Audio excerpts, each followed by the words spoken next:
Nagsagawa tayo ng pangalawang pagdinig itong malawak at hindi matanggap-tanggap na pagkakalustay ng ating pera ukol nga sa paglalatag ng mga flood control projects. Siguro po napansin ninyo ang kaseryosohan po ng pagdinig dahil ako po mismo sa aking pangungunang salita. Nung makita ko po na hindi nila maibibigay yung listahan ng mga bilang ng flood control projects na tinawag nating multo o ghost projects, ay talagang sinabihan ko ng diretso ang ating Secretary Bonoan ng DPWH, hindi ko tatanggapin yung dalawang listahan na ibibigay mo sa akin. Sapagkat nung unang pagdinig pa lang, ang indication na sinasabi namin dyan, marami talaga yan. At napilitan kong sabihin sa kanya na sa estimate namin, hindi bababa sa 70 ghost projects. Bakit ang ibinibigay mo ay dalawa lang? Siguro napansin po nila na seryoso po talaga kami. Kaya ako ay nabigla sapagkat di ko inasahan na magbibitiw siya kagad nung araw na yon. Nahuli kaming magkausap sa pamagitan ng text messaging. Pero nandun na po yun. Kanina,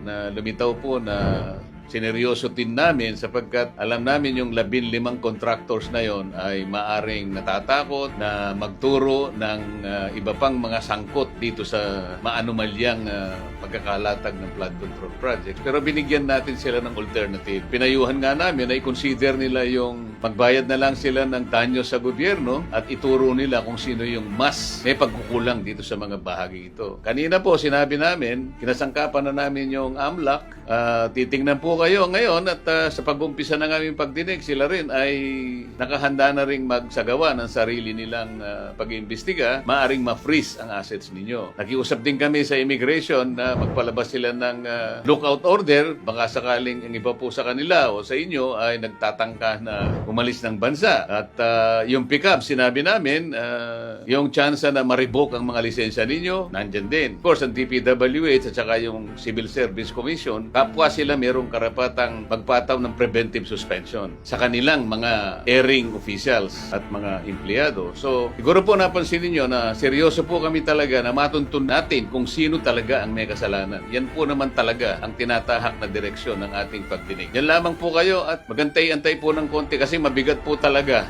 ang ganitong klaseng pag-usisa, lalong-lalo na malalaking tao siguro ang nasa likod po ng mga ito. Sumubaybay po kayo at sana'y pagtiwalaan po ninyo ang aming ginagawa para sa inyo. Salamat po.